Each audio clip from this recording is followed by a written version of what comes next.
Situaciones como esta están pasando, muchos niños y familias están llorando. Detenidos por inmigración pasamos, nos sientan el corazón para deportarnos. Detenciones llenas por los inmigrantes, situaciones como estas, ya tenemos que pararle. Si el mercado mexicano había quebras, eso está en el periódico de una empresa.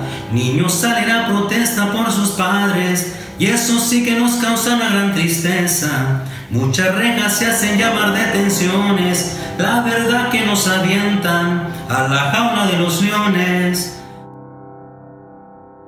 There are over 1,500 people imprisoned in these walls, but this is not like most prisons. Instead, it is a facility that detains immigrants who came to the U.S. from dozens of different countries. Some fled into the U.S. and turned themselves over at the border, seeking asylum. Others have lived in the U.S. for decades, have families, jobs, and some have even served in the U.S. military. The only thing these folks have in common is that they were not born in the United States. Juan Manuel sang to you from the Northwest Detention Center in Tacoma, Washington, the biggest immigration prison on the West Coast.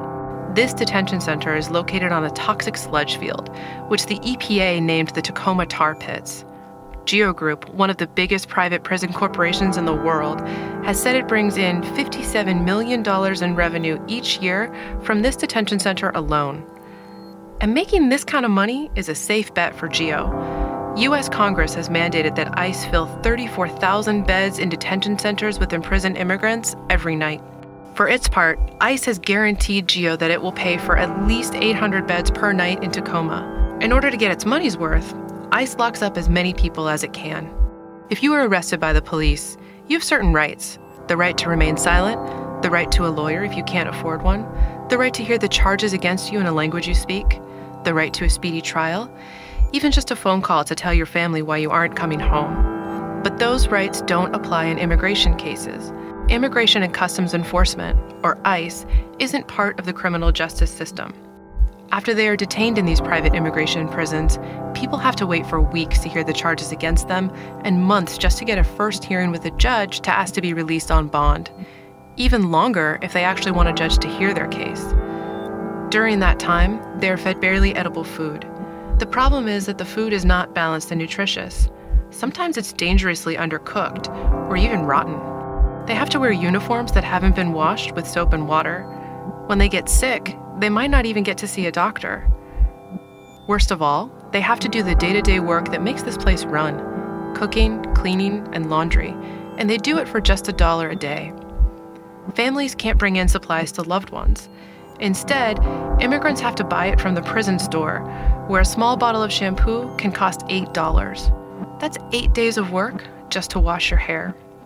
When people protest their unfair living conditions in the prison, ICE says that Geo is responsible. But Geo says it's just doing what ICE requires in its contract.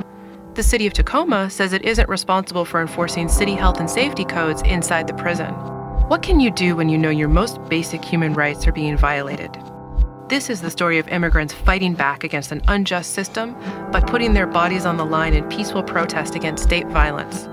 They went on hunger strike. No reconocer que hay gente que tiene hambre en el mundo, que no come porque no tiene comida. Nosotros optamos no comer para hacer escuchar nuestro silencio, porque no teníamos otras palabras. Con nuestro silencio nos empezaron a escuchar y empezamos a darnos a conocer de que hay un movimiento interno. Fueron muchos compañeros valientes. On March 7th, 2014, 1,200 people refused to eat.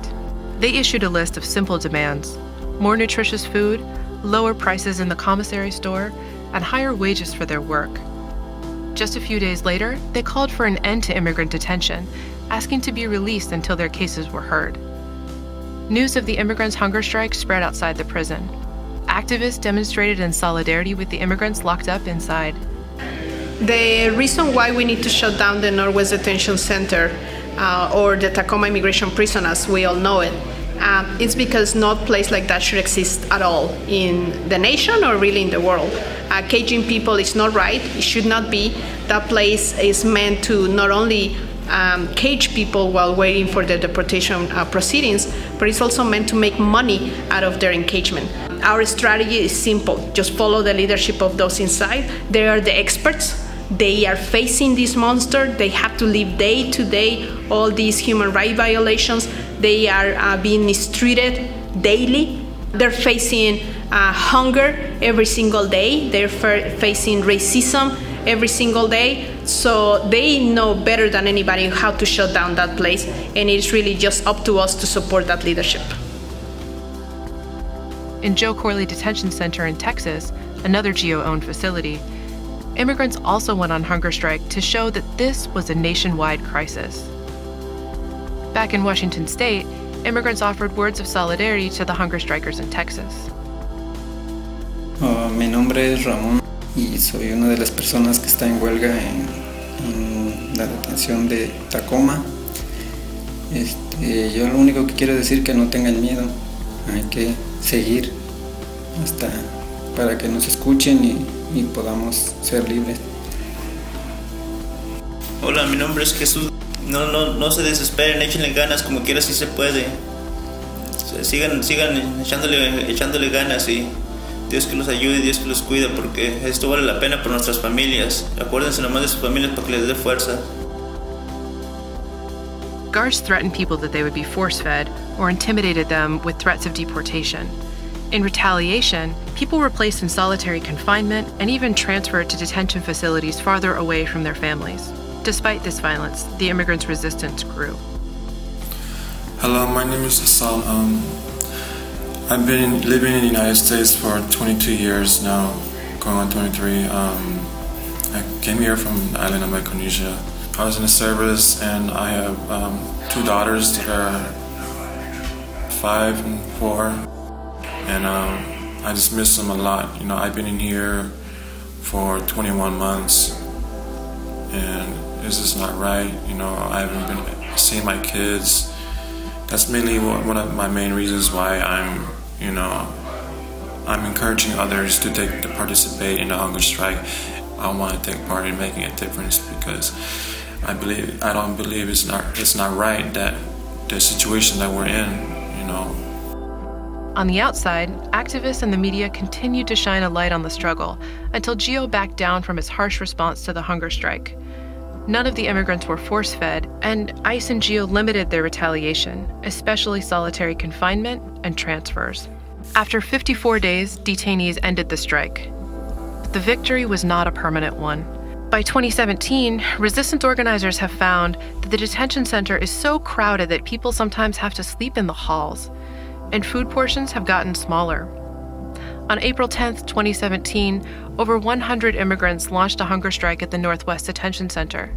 They asked for decent food, lower commissary prices, and contact visits so that parents could hug their children.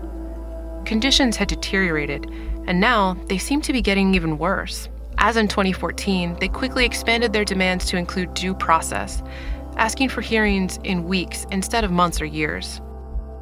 Like before, immigration activists showed up to support those on the inside in solidarity. In 2017, members of the Northwest Resistance mobilized a 24/7 encampment to protest immigrants' conditions and to hold GEO to account for any retaliation to the hunger strike.